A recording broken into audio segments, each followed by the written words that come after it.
Praise the lord. ప్రభువైన యేసుక్రీస్తు నామములో మీ అందరికీ నా యొక్క వందనాలు. అందరూ బాగున్నారా?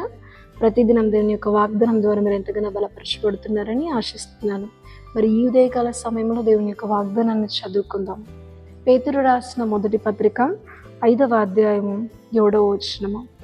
ఆయన మిమ్మును గూర్చి చింతించుచున్నాడు గనుక మీ చింత యావత్తు ఆయన మీద వెయ్యుడి. ఆమేన్. చాలా చక్కటి వాగ్దానాన్ని దేవుడు మనకు అందించి ఉన్నాడు.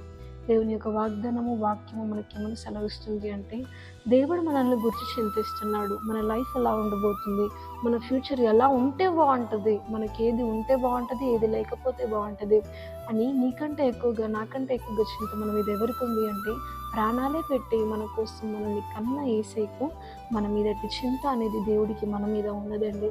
చాలా విషయాల్లో నా గురించి ఆలోచించడానికి ఎవరు లేరు, నా విషయంలో కేర్ తీసుకోవడానికి ఎవరు లేరు.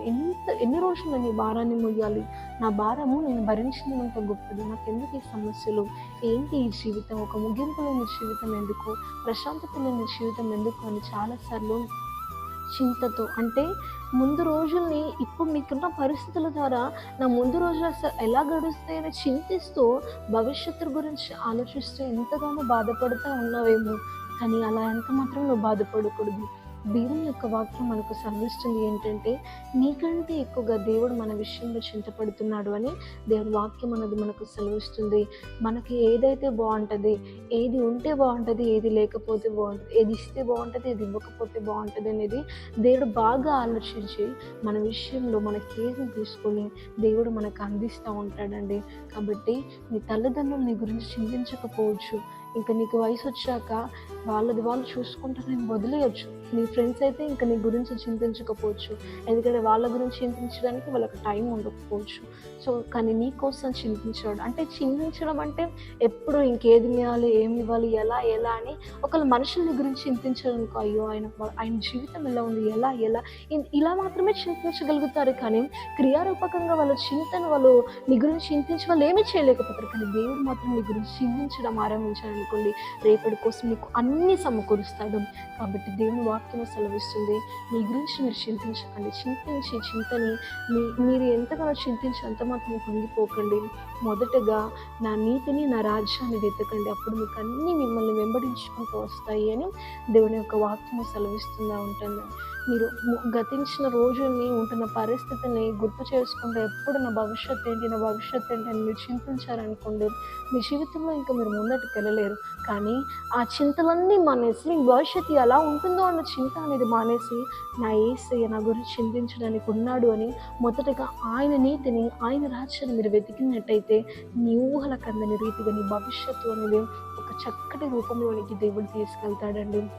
కాబట్టి ఈరోజు మాట్లాడుతున్నాడు దేవుడు ఏంటంటే, మన చింత అనేది మన గురించి ఆయన చింతిస్తున్నాడు. కాబట్టి మీ చింత యావత్తంతా ఆయన మీద వెయ్యండి అని దేవుడు ఈరోజు మాట్లాడుతున్నాడు. ఇన్ని రోజులు నీ గురించి నువ్వే నీ కుటుంబం గురించి, నీ జీవితం గురించి, ఉంటున్న పరిస్థితులు, ఈ పరిస్థితులు నా భవిష్యత్తులో ఎక్కడికి దారితీస్తాయి, ఎలాంటి సిచ్యువేషన్స్లోకి దారితీస్తాయి అని చాలా చింతించి కృంగిపోయావేమో.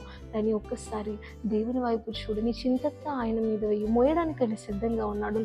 మీ సమస్యను తీర్చడానికి నీ సిద్ధంగా ఉన్నాడు. కాబట్టి నీ చింత యావత్తంతా దేవుని మీద వేసి నీ ప్రయాణాన్ని కొనసాగించు. ఖచ్చితంగా నువ్వు ఊహించిన దానికంటే అధికమైన మేలు దేవుడు నీకు అందిస్తాడు.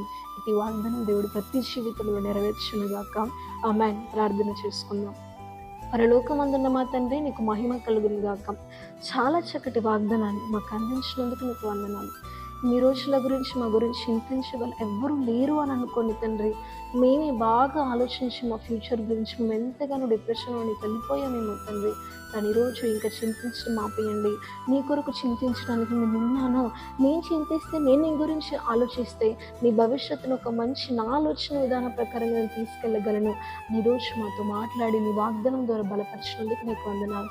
ఎంతమంది అయితే చింతించి వారు ప్రభువా కృంగిపోతున్నారు, అలాంటి వారిని తండ్రి మీరు బలపరిచి నమ్మిన ప్రతి జీవితంలో ఈ వాగ్దానాన్ని నెరవేర్చమని ప్రభు యేసుక్రీస్తు నామములో అడిగి వేడుకొంచున్నాము తండ్రి. ఆమేన్.